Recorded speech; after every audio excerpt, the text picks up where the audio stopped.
Hello, everyone. Uh, so, if you guys remember a few video episodes ago, I tried to make a project which would utilize a photoresistor, which is this thing right here, and LEDs, and effectively creating a nightlight. But I was having a lot of issues with trying to get this to work. If I remember, there was a load of flickering. It just it wasn't working correctly. It was flickering and a bunch of different stuff. Not changing to light. So thanks to help from another classmate that showed me how to wire it correctly, which I will get into. The other thing was, it was just pretty much getting everything wired together and taking a step back, giving less requirements, and then trying to really dumb it down and understand it and how it works, which was effective with this. So, excuse me, I'm gonna put this right here.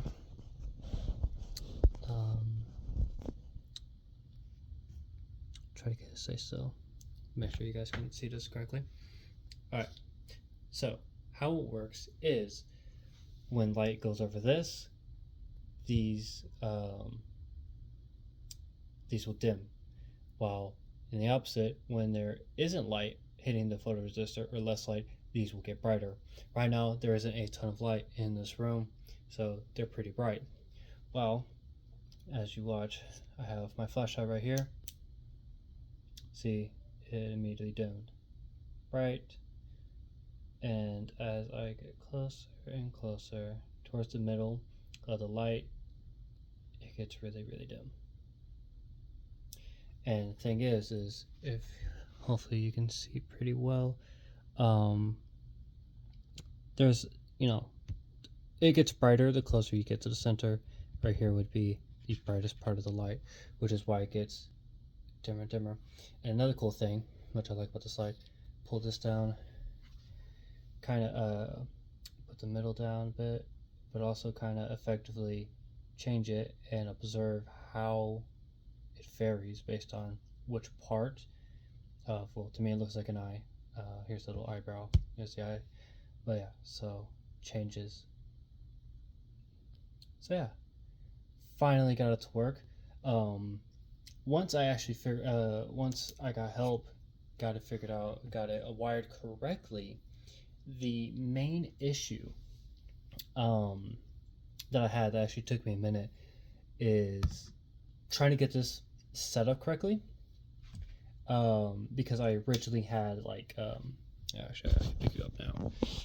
I am going to actually unplug that, so it is very bright. Like, I was getting a migraine, to be very real with you. Okay, so how it works is, or how I originally had it, all these pins went from, I had it originally from 4 to 9. And what I observed is, even though I was able to get all of them to work, because I had 6 originally, the issue was that when I flashed the light, only only 5, 6, and 9 originally worked, at least to the extent of, let's see, when I show you again. No. Okay. Let's dim me down. There you go. So as you can see, now it should be changing every half a second, or 500 milliseconds, and as you can see, it's quickly changing based on how much light the photoresistor is observing or recording. So the reason I bring that up is, when I originally did it, the second light would hit it, only 3 of them would change, while the other 3 did not. What would happen is, 1 second they're on when there isn't light, and then the second a certain light level is recorded by the photoresistor, they turned off, which isn't necessarily effective, because I wanted all of my LEDs to progressively get dimmer or brighter. Now, with that being said, I have to wire this many different ways. It took me hours, actually. I think I started at 3. It is currently 7. But I'm glad I got what I got now, because as you can see, it is now, the LEDs at least, are 3, 5, 6, 9, and 10. 5 LEDs instead of 6. And you might be wondering, well, you could have 6. Why not do 11? The reason is because I'm also preparing for a future project where, which I have explained before, but I need it for my servo motor right here, and it's going to take place of pin 11. So I purposely left that clear. Now, the reason that I have to do these specific pins is because of the PWMs for all those pins. Because the pins that didn't that wasn't a PWM, which you could tell, PWMs have the little squiggly line next to it. If it doesn't, then those are the ones that just turned off after a certain light level. So yeah, so there's a lot going on here because I try to make this very efficient.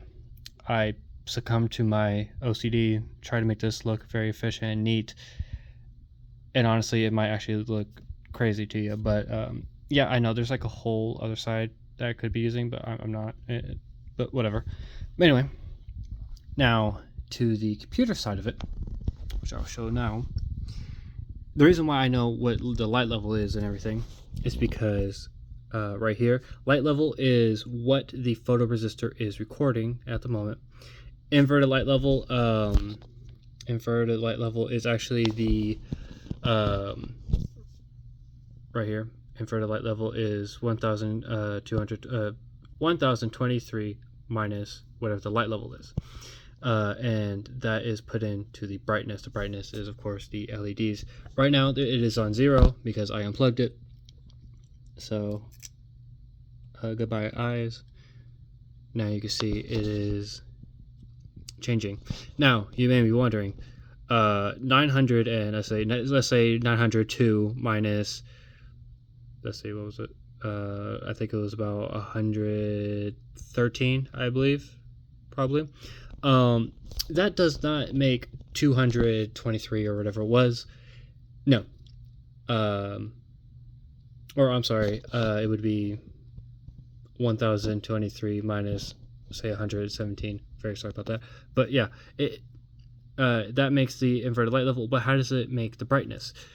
The brightness comes about because after we have our inverted light level, it is then put in to this, which equals the brightness, because it is currently going to be mapping out the brightness range, which is 0 to 255.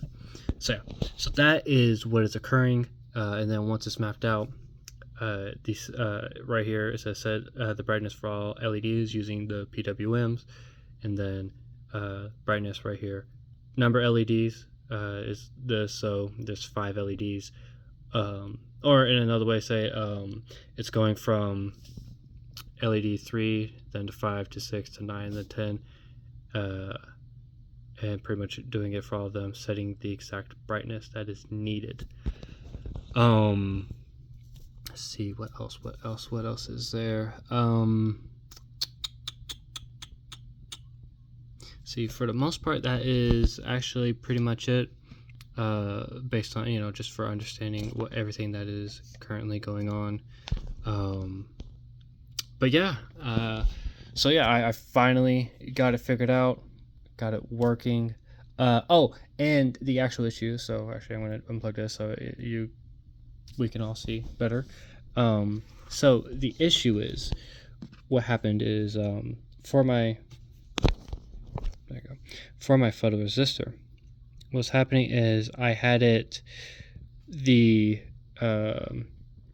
analog pin right here, A0, was directly plugged into the photoresistor, which I mean is right here, and then I had it plugged into into the negative pin, which you can see right here. There was the resistor. I always had the resistor, but it was directly plugged into the negative pin. So negative pin, say, was on the right side of the photoresistor, and then this one was on the left. What the issue was is the negative and the analog pin were supposed to go on the same side, pretty much, or same line, so they're connected.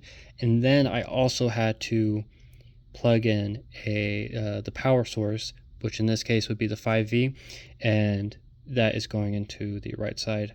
So that is actually what fixed it, instead of just doing, say, two pins being plugged in, should I say. But yeah, so that is pretty much it. Hopefully, so the next video that you guys should get is pairing my servo distance, which is my servo motor connected with this, where the distance decided where the little fin here, or blade, whatever you want to call it, where the motor would be positioned. There you go. And I'm going to be pretty much pairing that program with this program, creating a unified system where again, the servo motor would be right over our photoresistor, and it'll move back and forth. If there is a person nearby, the servo motor will go over the photoresistor, dimming the light that it is receiving, and then our LEDs will get brighter.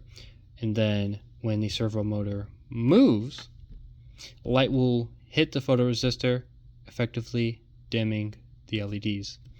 So that is my goal, and I know I'm going to get there. See y'all next time. Have a good one.